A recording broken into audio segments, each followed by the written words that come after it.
Hello, and welcome to my channel Ielts Listening. Let's start with one of the best practice tests for improving listening skills. You will hear a number of different recordings, and you will have to answer questions on what you hear. There will be time for you to read the instructions and questions, and you will have a chance to check your work.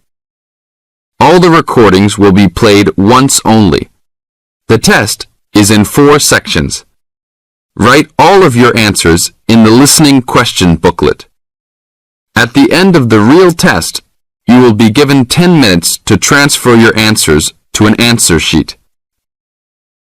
Now turn to Section 1 of your booklet. Section 1.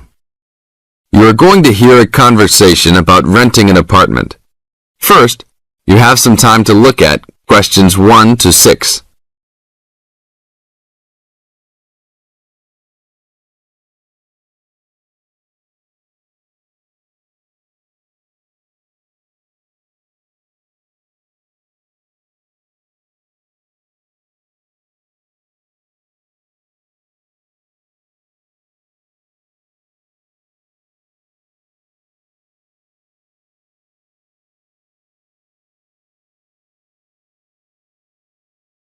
Now listen to the tape and answer questions 1 to 6. How can I help you, sir? Hi, I'm interested in renting an apartment in your building. Can you show me around inside? Sure, my pleasure. Do you know what kind of apartment you're looking for? I'm thinking of something for my best friend and I. The apartment doesn't have to be too big, just something comfortable for the two of us. I'm looking for a kitchen, 2 bedrooms and a bathroom, just something simple. Okay, well, let me show you what we have to offer. We divide our apartments into 3 categories. There are standard apartments, upgraded standard apartments, and luxury apartments. Please follow me. This apartment just went up for rent yesterday. The old tenants moved into a larger one. This apartment is what I call the standard apartment. It's small, but has everything you need. The kitchen comes with a refrigerator, an oven, and a stove. There is 1 bathroom with a shower, but no bathtub.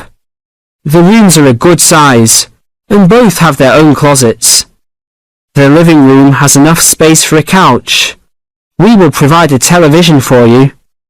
These apartments are very popular with students because they are affordable and practical. Right now, we are renting these out for only $1,000 a month. I think this is a little bit on the small side. There's no space for a dining table or even for an extra desk. We will both need room to study. If there are guests over, we hope to be able to have a dining table big enough for at least 4 people. Do you have anything slightly larger? Maybe just an apartment with a bigger living room? Well, let's take a look. Right now, we also have an opening for a luxury apartment. This apartment is larger. It has 3 bedrooms, and all 3 are larger than the last one. And there are 2 bathrooms, and all have bathtubs. The kitchen is also larger, and come with an additional dishwasher and freezer. The living space has plenty of space for a dining room. How much is the rent on these apartments? These are more expensive, usually in the $2,500 range. Don't forget that there is an additional bedroom, so you could find another roommate to lower the cost. I think that's a little bit on the expensive side. We don't really have the time to find another roommate, so it's probably better to stick with the 2-bedroom places. Is there anything between these 2? Come with me. I can show you this apartment right now. But there are people living in it. There are no more of these kinds of apartments available at this moment. But if you decide that you like it, I can put you on the waiting list. And as soon as we have openings, you will be contacted. Sure, let's take a look. This is the upgraded standard apartment. As you can see, it's larger than the other 2-bedroom apartment. There are 2 bedrooms and 2 bathrooms, 1 in each room. The living room comes with a television, but no furniture. The kitchen is around the same size as the other smaller apartment. The basic difference is the additional bathroom and larger living room. These rent for around $1,400. Now look at questions 7 to 10.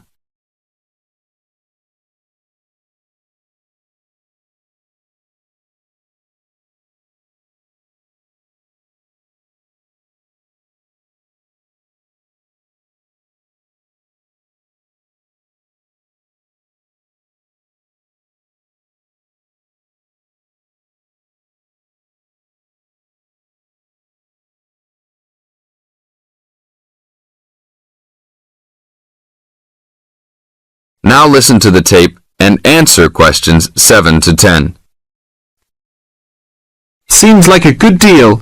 Do you know when an apartment like this will be available? That's hard to say. I know these people who live here right now should be graduating soon, so they might be moving out. Well, I guess I'll put my name on the waiting list. Hopefully there'll be an opening as soon as possible. That sounds like a good plan. I will notify you as soon as we have vacancies. You will have to leave us some information and a student identification number. Sure, no problem. My full name is Robert Jack Browning. Could I have your age, please? I'm 38. Your major? I'm studying biology. How about naming some of your hobbies? Fishing, golf, watching movies, and spending time with my family. Sounds like a good life. What is the price range of the apartment you are looking for? Somewhere between $1,000 to $1,500. Your student identification number, please? QS 45890. Could you repeat that? QS 45890. Lastly, could you leave us a phone number? Okay, it's area code 236-580-2287. Thank you very much. I will give you a call as soon as possible. This is the end of section 1. You now have 30 seconds to check your answers.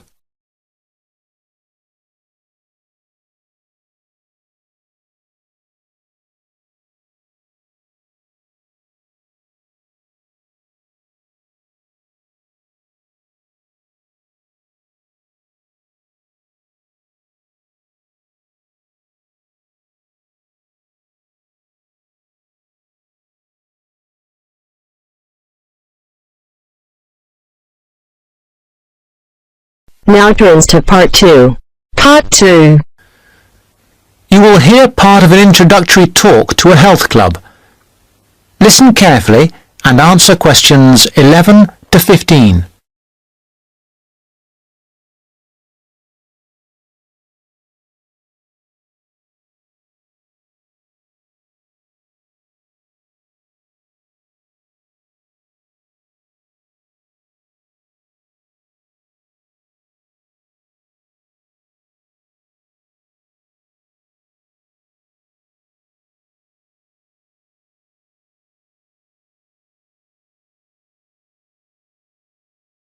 Now listen carefully and answer questions 11 to 15.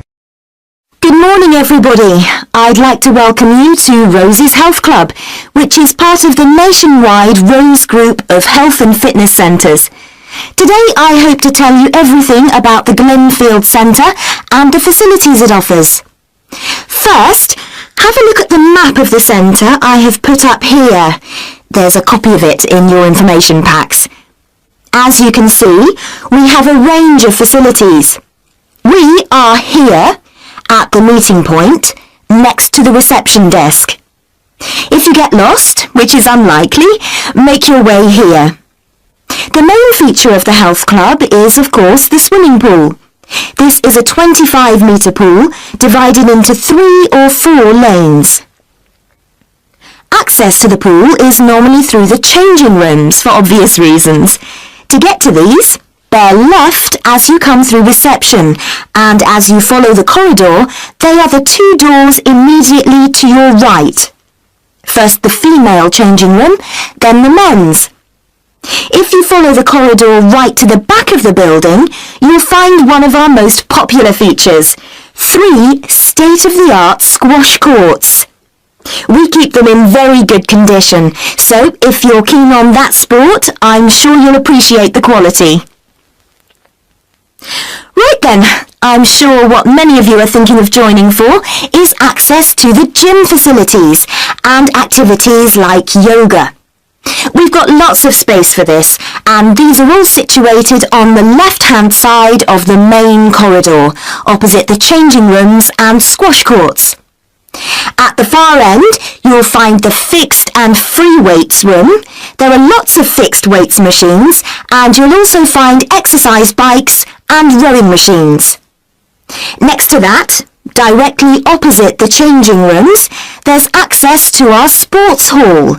This is where yoga classes, martial arts, circuit training and other classes take place. We even have badminton and table tennis sometimes. Okay, moving on from the sports, there are 2 other things to point out. One is a small door next to reception to the left as you come in. This takes you into the staff training room. This is important because you'll know where to find us in an emergency, and it doubles as a first aid room in those circumstances. Finally, last but not least, there is another corridor to the right as you come in, and that leads you to the cafe lounge on one side and the viewing area for the swimming pool on the other. Before you hear the rest of the talk, you have some time to look at questions 16 to 20.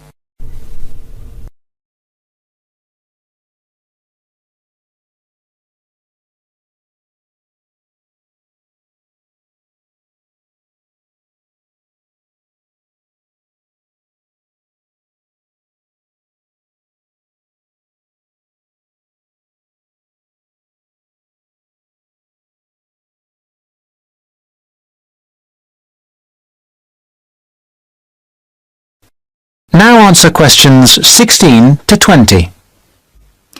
Now, we will go for a little tour in a moment, but first I'd like to tell you a little about the different kinds of club membership we have, so that you can be thinking about what you want as we go round. We first of all have the Anytime membership.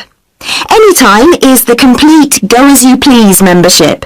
This entitles you to full use of all the facilities during all opening hours, and we're open every day from 5 a.m. till midnight.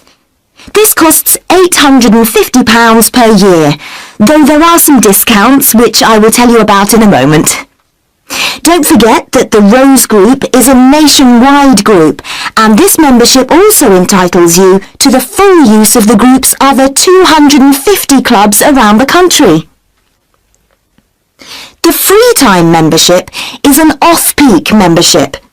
This entitles you to use of the facilities between 10 a.m. in the morning and 3 p.m. in the afternoon. Also, you can use the facilities at any time at weekends. This costs £500. Note that you will still have access to a personal trainer under this membership scheme. Finally, a standard membership costs £400 and is a weekday membership really, especially suitable for retired people who can come during the week. There is also a children's membership scheme. Children can join this scheme if they are between 15 and 18 years old. Please note that children of less than 15 can't come to the club without an adult, and they can't take sessions on the sunbed. Not that young people usually want to use a sunbed anyway. The children's schemes are all half price, that is 50% for each child or young person in the scheme. People who live outside the area can have a discount of up to 50%, but this has to be arranged specially with the general manager. If that is of interest to any of you, let me know and I will fix up an appointment for you. Now, let's go on our tour. That is the end of part 2. You now have half a minute to check your answers.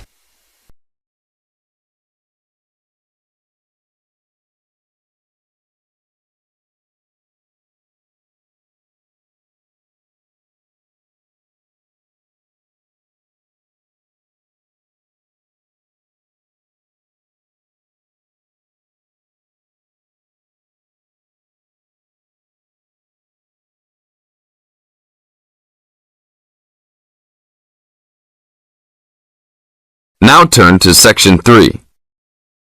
Section 3. You are going to hear a conversation between an interviewer and a professor.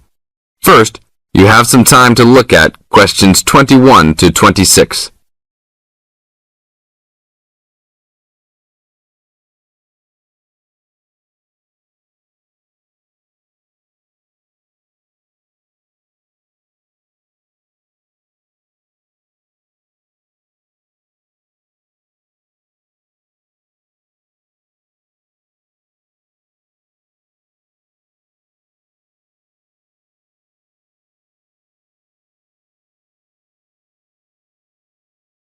Now listen to the tape and answer questions 21 to 26.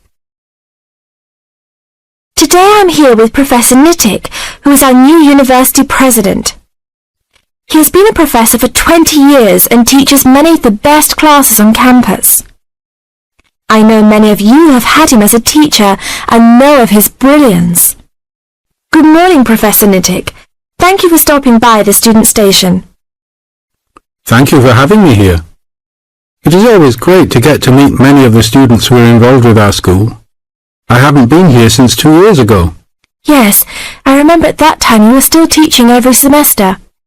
2 years later, you're only teaching every once in a while. But it seems like you are still always busy.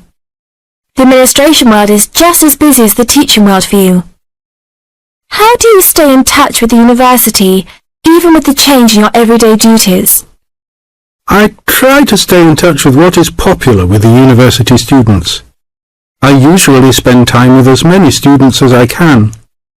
They usually give me insight into what the new concerns and beliefs are for the new generation. On top of that, I try to be as youthful as I can. I consider myself to be youthful, at least for my age. So I always have a good time and try to stay young. I try my best to not just be a teacher, but also participate in university life. Interesting. So are you still doing lots of academic work, or are you mostly concentrating on administrative affairs? Well, I mostly do administrative affairs now, but that doesn't mean that I still don't have a very deep interest in academic matters. I often visit other campuses around the world and meet other professors in my field. I learn the most by travelling and seeing the different places of the world and the different fields of thought. I even did a television programme last month in Manchester. Will you be on television anytime soon then? Well, you can call the television station and see if I will be on television anytime soon. Maybe I will be on the news report. I don't think it is really that significant, though. Oh, really? That sounds great. I will remember to look out for you. Let's move on. With all your busy travelling recently, how do you find time for your personal life? I try to keep my university life separate from my personal life. Sometimes it's hard to find time to just take my wife and 3 kids out for a family dinner, but usually we all manage to get together every few days. I'm taking a few weeks off next month to take my family down to South America, to Brazil for a few days. I can't wait to just sit on the beach.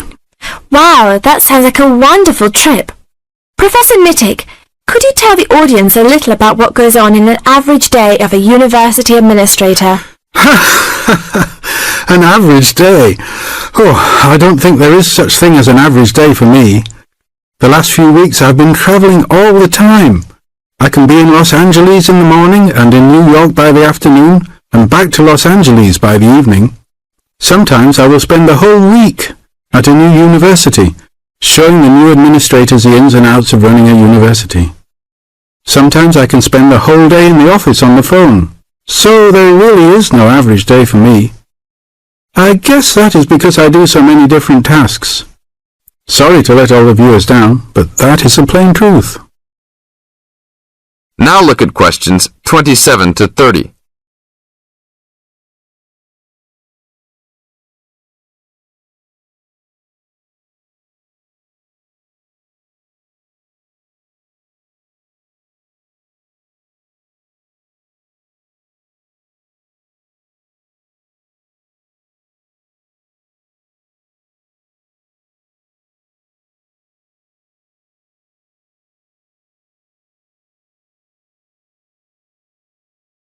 Now listen to the tape and answer questions 27 to 30. Well, I guess I can sum it up for them. You are a busy man. That is probably a good description. So, are there any immediate plans for the coming few weeks? Well, I'm in Los Angeles for the next 2 days, and then I fly to Colorado to meet a new prospective professor for our university. I will be in Colorado for about a week. Then I go to Japan for the next 10 days to meet with our university branch in Japan about record sales there. After that, I return to Los Angeles for a week, just in time for the graduation of the class of 2001. There you have it, my next month's schedule. Thank you very much, Professor Nittick. I always enjoy having you on our show. We hope to have you back on our show next time. This is the end of Section 3. You now have 30 seconds to check your answers.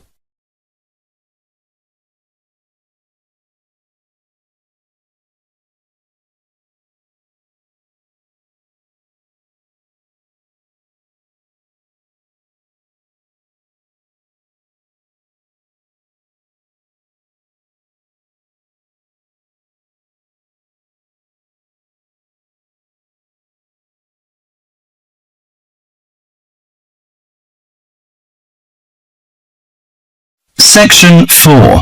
In this section, you'll hear a lecture on MSG.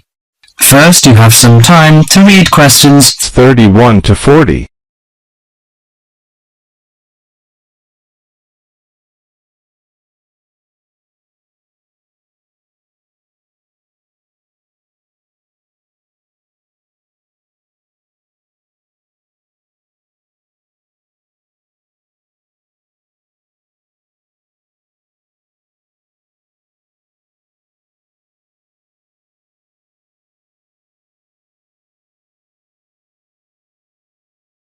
Now listen to the conversation and answer questions 31 to 40. You've probably noticed that MSG appears regularly among the ingredients of your favorite foods. But what is it? How long has it been used? How is it used? MSG, or monosodium glutamate, is a chemical commonly used to add flavor to salty or sour tasting foods. The average person knows almost nothing about it, but today MSG is found in everything from potato chips to soup. Its principal component is an amino acid called glutamic acid or glutamate.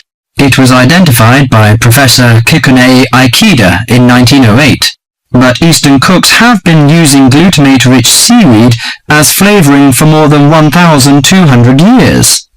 Glutamate is found in two forms: bound glutamate, which is linked to other amino acids forming a protein molecule, and free glutamate, that has no link to protein. Only free glutamate is effective in enhancing the flavor of food. Foods often used for their flavoring qualities, such as tomatoes and mushrooms, have high levels of naturally occurring free glutamate. MSG is usually produced through fermentation of corn, sugar beets, or sugar cane. The finished product is a pure white crystal, which dissolves easily and blends well in many foods. Monosodium glutamate enhances the basic flavor of many foods.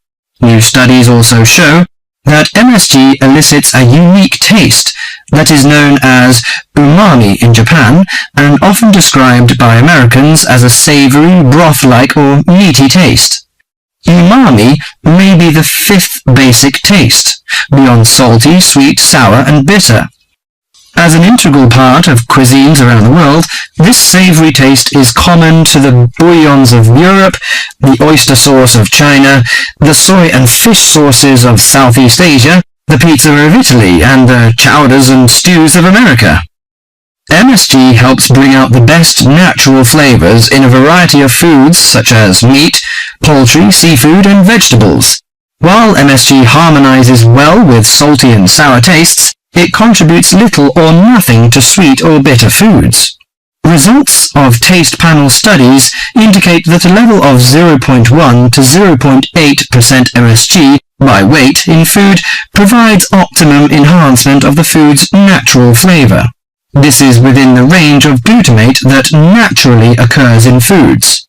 Approximately 1/2 teaspoon of MSG is an effective amount to enhance the flavor of a pound of meat or 4 to 6 servings of vegetables or soup. MSG is a self-limiting substance. Once the proper amount is used, adding more contributes little to food flavor. Overuse of MSG, as with many other seasonings and spices, may cause some foods to have an undesirable taste. There is simply no substitute for wholesome quality food and good cooking techniques. MSG makes good quality food taste better, but will not improve the flavor of poor quality food.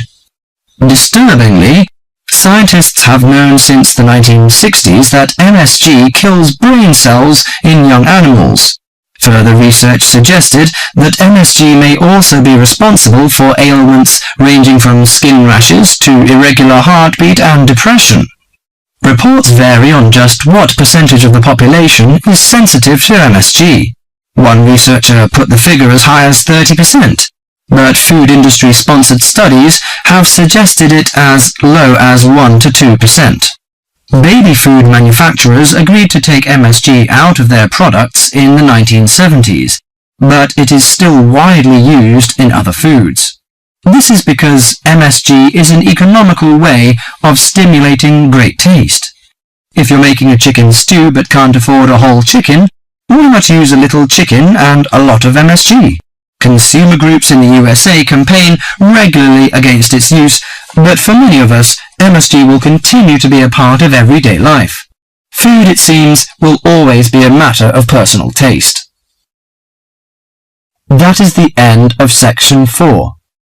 You now have half a minute to check your answers.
Dear viewers, thank you for taking this listening test.